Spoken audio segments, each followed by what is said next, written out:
South Africa's 6-mile-deep gold mine just hit uncharted ore, and what they're pulling out is absolutely unprecedented. 6 miles down. That's deeper than the Grand Canyon is wide, deeper than any human has ever mined before. The temperature down there? Over 140 degrees Fahrenheit. The pressure? Enough to crush steel. But they kept drilling anyway, because the Witwatersrand Basin, the richest gold field in human history, has already produced over 1.5 billion ounces of gold, more than any other place on Earth. And for decades, geologists thought they knew exactly where it ended. They were wrong. Because at 6 miles deep, the drills punched through into something no one predicted. A layer of ore that shouldn't exist. Gold concentrations that defy every model we have, and rock formations that suggest this deposit goes even deeper. But here's the problem. No one knows how deep it actually goes, or how much gold is really down there, because we've never been this far into the Earth before. So what happens when you find treasure in a place humans were never meant to reach? How do you mine gold from the edge of hell itself? Descending into the imposing mine is like leaving the surface world behind. The elevator drops at nearly 40 miles per hour, plunging past layer after layer of ancient rock. Within minutes, daylight vanishes. The walls close in. By the time the cage doors open, you're more than 2 miles beneath the surface, deeper than any subway, deeper than the burial grounds of most cities, deeper than the roots of the tallest mountain. But for the crews here, this is just the beginning. The main shaft at Mponeng stretches down 3.9 kilometers, over 12,800 feet. That's further than the Empire State Building stacked on itself 10 times. And even this isn't the limit. Engineers have mapped out plans to extend the mine to 4.27 kilometers, chasing the faintest glimmers of gold in rock that's been hidden for nearly 3 billion years. At Tautona, the so-called Great Lion of the Witwatersrand, the tunnels once reached 3.9 kilometers before operations shifted and merged with Mponeng. Altogether, hundreds of miles of passageways twist through the darkness, some so deep that water boils if left uncooled. Yet, the ambitions don't stop at the end of the last tunnel. Exploration drills have been sent even deeper, probing the Earth to depths that push the boundaries of what mining was ever supposed to be. The deepest exploratory drilling targets have reached toward the 6-mile mark, nearly 9.7 kilometers down. No human has set foot there, but the very idea of drilling so far below the crust is enough to unsettle even the most hardened veteran. At these depths, the pressure is so intense, it can deform steel. The rock itself pushes back, groaning and shifting with the weight of billions of tons above. Temperatures spike above 60 degrees Celsius, hot enough to cook a meal on the bare stone. Without the world's most advanced refrigeration systems, survival would be impossible. Every descent is a gamble. The further the miners go, the more unpredictable the Earth becomes. Rock bursts, violent explosions of stone under pressure, can strike without warning. The tunnels echo with the sound of drilling, the whine of cooling pumps, and the distant, ever-present rumble of the Earth settling. Time loses meaning in the blackness. Hours pass as crews travel deeper, working at the edge of what the human body can withstand. But the drive to go further is relentless. The promise of untapped gold, hidden in seams that defy every previous map, pulls engineers and miners ever downward. Each meter gained is a victory against the planet itself, a testament to how far people will go in search of something precious. Down here, ambition isn't just measured in ounces or dollars, but in the sheer audacity to challenge the limits of the possible. In 1886, the world's attention snapped to a dusty ridge on the Highveld, where a handful of prospectors cracked open stone and found it glittered with gold. That discovery on the Witwatersrand changed the fate of South Africa and the world. Within a decade, a tent camp exploded into Johannesburg, the fastest growing city on the continent. Railways snaked across the veld. Fortunes rose and fell overnight, and the gold that poured from these ancient seams began to reshape global finance. By the early 20th century, the rand's output was so vast that it anchored currencies, fueled empires, and set the price of gold for generations. The scale is almost impossible to grasp. Over 1.5 billion ounces, nearly 40% of all the gold ever mined by humanity, has come from this basin. That's enough to build a solid gold skyscraper, or to plate every Olympic medal ever awarded and still have mountains left over. Geologists traced the source back 2.7 billion years, to a time when rivers carved through a primordial landscape, laying down the quartz pebble reefs that now lie buried miles beneath the surface. These ancient deposits became the backbone of South Africa's economy, raising the country from colonial outpost to global powerhouse. The currency itself, the rand, takes its name from this golden arc. But gold fever came with a price. The rush for riches drew in prospectors, engineers, and laborers from across the globe, sparking conflict, innovation, and tragedy in equal measure. Boer farmers and British miners clashed over control, leading to war that would redraw the map of southern Africa. The mines demanded new technology, deeper shafts, stronger supports, better ways to cool the searing underground heat.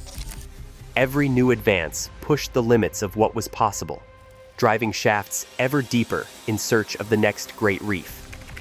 Ruth van der Merwe, a geologist who has spent decades mapping these ancient rocks, once said, "The Rand is not just a place, it's the engine that powered the modern world." She's right.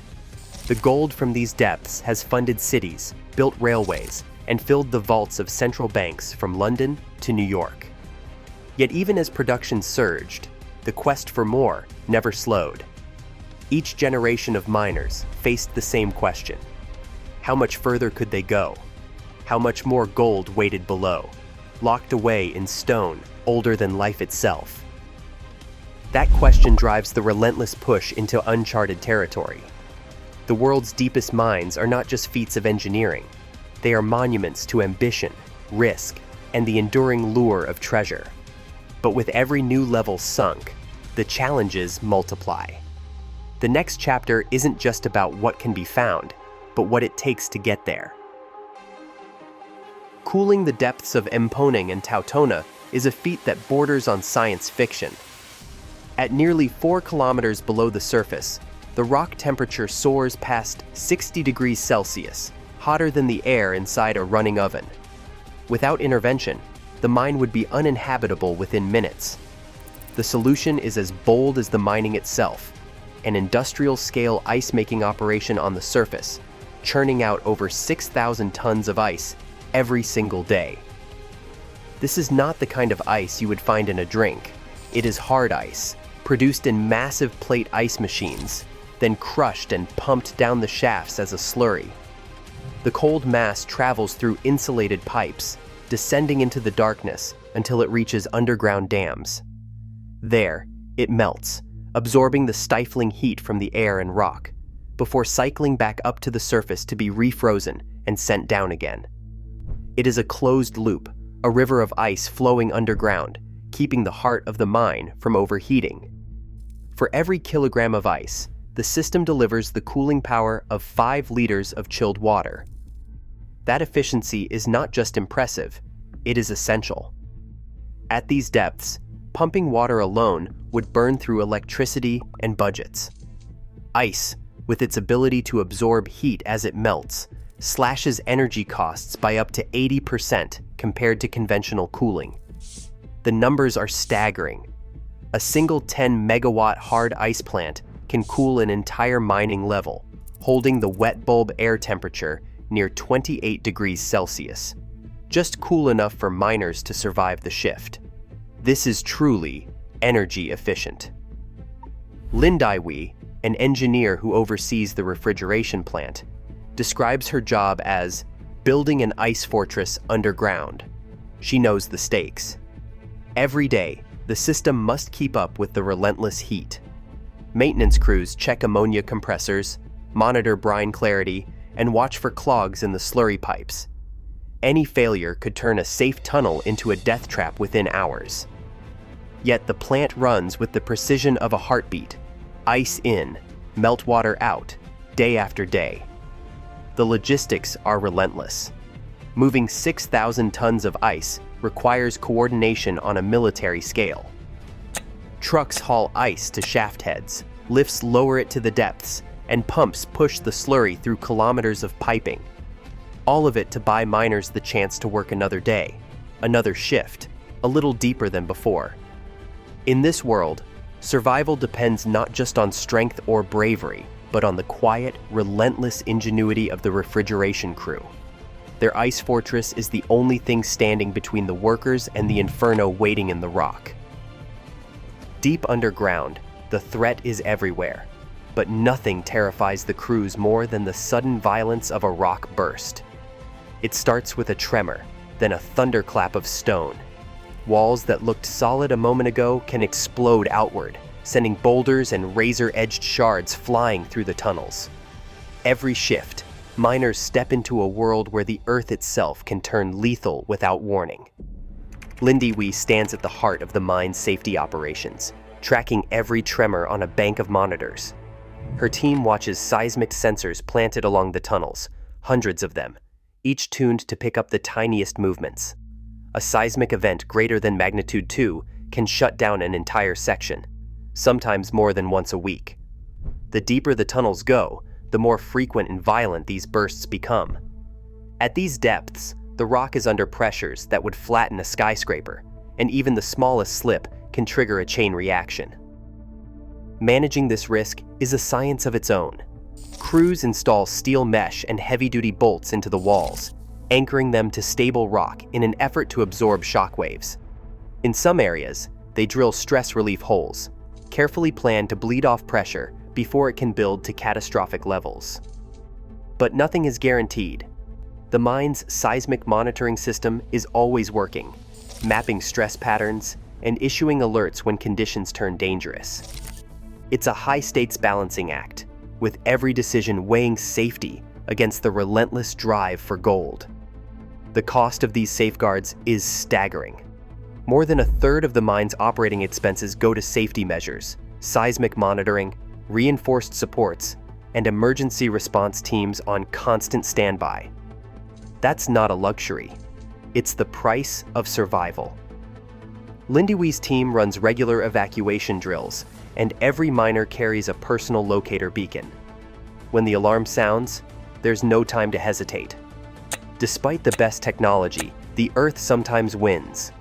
Rock bursts have killed and injured miners throughout the basin's history. In 2008 alone, a series of seismic events at West Wits operations claimed 14 lives, including 4 at Tautona.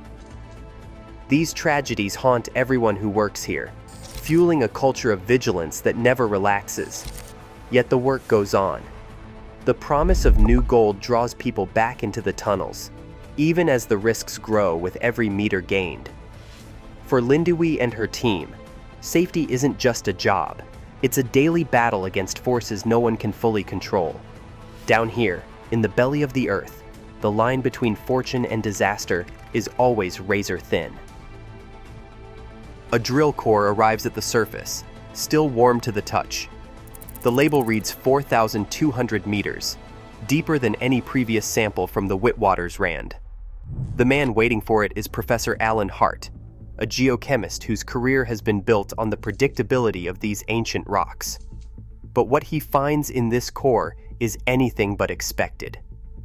The gold content is off the charts, over 12 grams per ton, nearly double the average for even the richest sections of the basin. The silver ratio is strange too, hinting at a chemical fingerprint that doesn't match the classic Whitwater's Rand models. Hart runs the numbers again. The data holds. For more than a century, geologists have mapped the basin's gold reefs with mathematical precision. The Ventersdorp contact reef, the carbon leader, every seam and fold has been cataloged, measured, and mined. Yet this new core comes from a depth where, according to every textbook, the gold should have faded to nothing. Instead, the assays are climbing. The implications are staggering. If this core is not an anomaly, then the gold-bearing reefs may plunge much deeper than anyone thought possible. Decades of geological certainty are suddenly in question. Hart calls in his team. They pore over the data, checking for lab errors, drilling artifacts, anything to explain the numbers away. Nothing fits. The only explanation is that the Earth itself is hiding more than anyone dared hope. For the first time in his career, Hart faces the possibility that the models have failed. And if they have, the riches below could dwarf even the wildest estimates. The news spreads quickly, first through whispered conversations, then in urgent meetings. The old rules no longer apply. The race to the bottom has just been given a new, impossible finish line. Saifo Nkosi waits in the half-light near the cage, helmet lamp flickering against the rock. Every shift begins with a journey that feels more like crossing a threshold than clocking in for work. The descent takes over an hour, sometimes two if the lifts are backed up. By the time Saifo reaches the bottom, his shirt is soaked, and the air tastes faintly of ammonia from the cooling pipes. He shoulders his gear and joins the line of miners trekking another 30 minutes through the tunnels to the newest face, where the drills bite into stone that hasn't seen sunlight in 3 billion years. Fatigue is a constant companion. Company surveys put it at nearly 40% among crews working the deepest levels. Anxiety shadows them too, climbing to 12% as the rock groans and shifts overhead. Every 100 meters deeper, the risk of a rock burst jumps. Engineers estimate by at least 15%. Some days, Saifo wonders if the gold is worth it. The air is thick, the heat relentless, and the pressure from the earth above feels like a weight pressing on his chest. Promise of new ore keeps the teams coming back. Managers talk about remote drilling, machines that could push beyond 5 kilometers, sparing people from the worst of the heat and danger. But for now, it's still men like Saifo who walk these tunnels, testing the limits of what bodies and minds can endure. He knows the mine will keep reaching deeper, even if the cost is measured in more than just dollars or ounces. As he wipes sweat from his brow, Saifo looks down the endless tunnel and wonders how much further humanity can go before the earth itself says, "No more." The edge of the Witwatersrand isn't defined by maps. It's set by what we dare to reach. As technology pushes deeper, the limits of extraction collide with the limits of human endurance and planetary risk. Today, the world's hunger for gold meets a literal breaking point underground. How far should we chase what lies beneath, when the cost is measured in more than just ounces? Share your thoughts below.